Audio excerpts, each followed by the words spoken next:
পুঁইশাক পছন্দ করে না এমন মানুষ পাওয়া যাবে না। সবুজের মাঝে মাঝে লুকিয়ে থাকে পুষ্টি আর শান্তি, পুঁইশাক তার প্রমাণ। আজকে আমি আপনাদেরকে মসুর ডাল দিয়ে পুঁইশাকের বড়া অথবা পেঁয়াজু করে দেখাচ্ছি। এটা দুপুরে গরম ভাতের সাথে অথবা সন্ধ্যার নাস্তায় খুব ভালো চলে। তো চলুন শুরু করি। মসুর ডাল,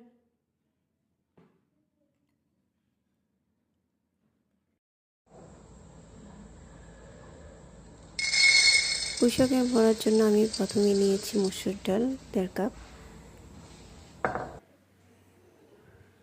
1.5 কাপ মসুর ডাল আমি ভালো করে ধুয়ে নিয়ে সেটাকে আমি ব্লেন্ড করে নিয়েছি।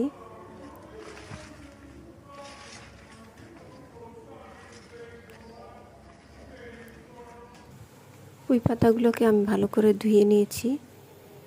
ভালো করে ধুয়ে তারপরে এটাকে চিকন করে কেটে নিতে হবে। আমি এখানে চিংড়ি মাছ কয়েকটা নিয়েছি। চিংড়ি মাছটা আপনি ব্লেন্ড করেও দিতে পারেন অথবা কুচি করেও কেটে দিতে পারেন। দিয়ে দিচ্ছি পেঁয়াজ, কাঁচামরিচ, লবণ, পরিমাণ মতো ধনিয়া জিরা গুঁড়া, আর দিচ্ছি লেবুর রস।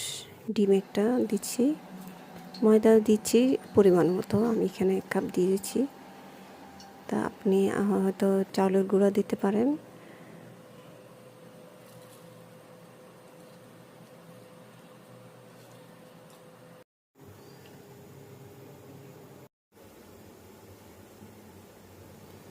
রসুন বাটা দিয়ে সব উপকরণ একসাথে মিশিয়ে নিই।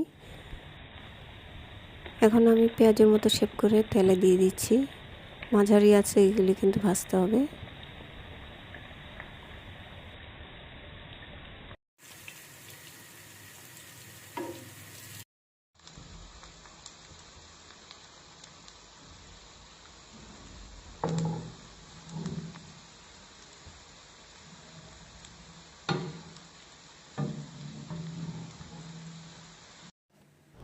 তৈরি হয়ে গেল স্বাস্থ্যসম্মত খাবার, পুঁইশাক দিয়ে তৈরি পুঁইশাকের পেঁয়াজু।